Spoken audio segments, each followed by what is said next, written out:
Yet another Republican congressman is finding out that when you let Elon Musk f around with people's jobs, they're not exactly going to let it go. All kinds of Republicans are having a hard time at town halls this week, including Mark Alford here. It seems like they've been given the script to defend Elon Musk and DOGE's actions. These slimy losers have completely abandoned their oath of office, something that isn't lost on their constituents. Before we dive into it, I want to remind you guys to like the video if you're liking the video, and remember, every new sub adds to the cacophony of boos that will follow Mark Alford wherever he goes. So I want to dive into it and first show you guys what happened when he tried to give his prepared statements and answer questions. Elon Musk has contracts with the federal government. But he is also, I think, doing an effective job. Conflict of interest! Show me! There are a lot of people who don't want to see waste, abuse, and fraud weeded out. Some of them here today. I don't want him in charge of it. But he is appointed by the president, the chief executive, who can appoint whoever he can appoint you. I thought it was your job. It is your job. Elon Musk and the president have agreed that if there is any potential conflict of interest, it is your job. and it's clear today that some people don't believe that would happen. And that's okay. It is your job. In the next election, to elect someone that you believe. We didn't elect Elon. Remember your oath. You don't represent us. You represent Elon Musk. You're a violation of your oath, sir. This man absolutely is in violation of his oath. It's ridiculous that these Republican congresspeople think that they can get away with convincing their constituents that the actions of Elon Musk and DOGE are actually in their best interests. What an absolute joke. I don't know anybody, Republican or Democrat, who doesn't like national parks, who doesn't think that the nuclear stockpile is an important part of national security, who doesn't like the fact that there are crisis hotlines for veterans. These people are so disconnected from the day-to-day lives of us normal Americans that they can't even conceive of the fact that their actions have actual real-world consequences. And there's no way that they're going to get away with this. There's already tons of stories of Republicans who voted for Trump who got fired because they didn't think that Trump and Elon meant them when they said waste, fraud, and abuse. But this is what happens when you fire people. Republican Mark Alford faces heated town hall with boos over DOGE firings, immigration crackdown. Woman shouts, "You cannot cut my job without hearing from me." I mean, have you ever met a government employee? They're not exactly the kind of people who let things slide. But you can see I like this tweet down here that says 2026 is going to be a blue tsunami. This is from a Nikki Haley fan.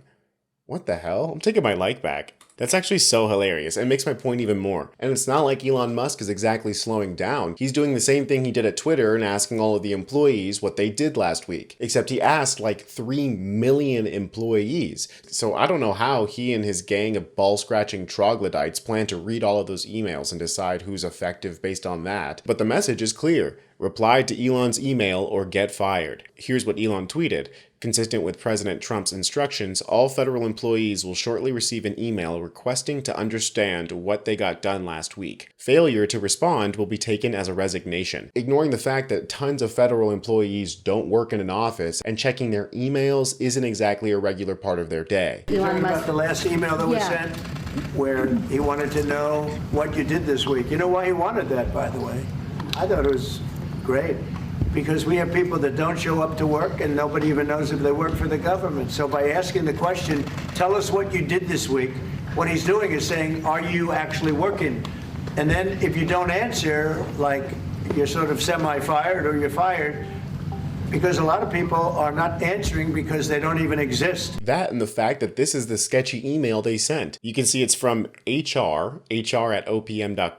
Subject, external. What did you do last week? If I was a federal employee working for, let's say, the National Nuclear Security Administration, there's no way that I would answer this fucking email. Please reply to this email with approximately 5 bullet points of what you accomplished last week and CC your manager?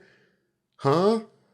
Do not send any classified information, links, or attachments. I think in some cases, CCing your manager is classified information. Deadline is this Monday at 11:59 p.m. EST. He's trying to run the federal government like it's a sorority house, and seeing as anybody can just email this hr@opm.gov email address, people have been rightly trolling him. Dear Elon, here's what I did last week. Got blitzed on ketamine, ignored my children, tweeted 1,782 times, wore weird sunglasses inside, got humiliated by astronauts. Honestly, I think I should get fired for this, but that's your call. And I have to imagine there are hundreds, maybe thousands more emails like this in their inbox than from government employees. But people, real people, are rightly pissed off that Congress is completely abdicating their responsibility to the Constitution. They're just delivering the mandate to the American people that Donald Trump is trying to gaslight us all into thinking we wanted. We didn't want this. Republicans didn't even want Project 2025. That's why they kept denying it and saying, no, we actually are doing Agenda 47.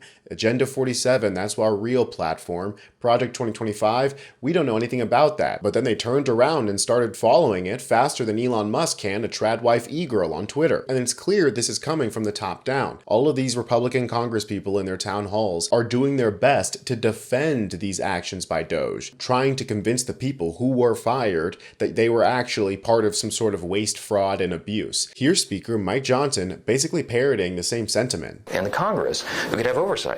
The problem is, for decades, as we know, we haven't been able to do that job well, because even though we requested the data and requested the insight, it was hidden.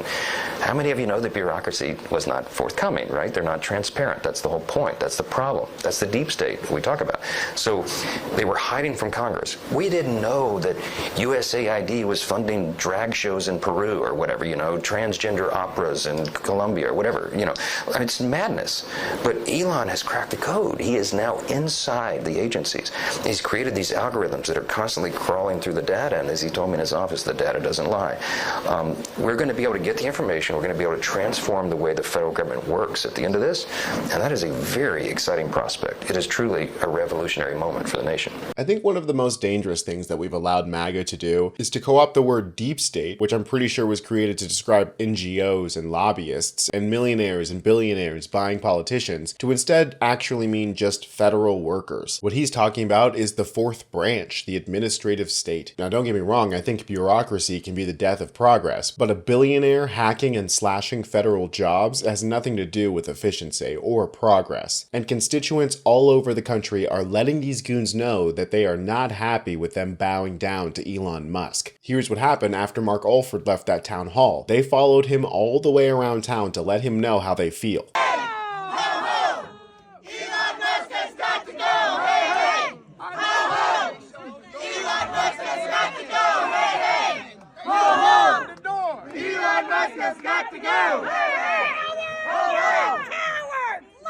We love to see this energy, and it only took a month of them messing around with people's livelihoods before people took it to the streets. I don't know about you guys, but I am super excited to see more of these protests happening in the spring and the summer when the weather gets a little warmer. I get the feeling that people are not going to go down quietly. I'm Tony Hinderman with Really American, and I'll see you next time.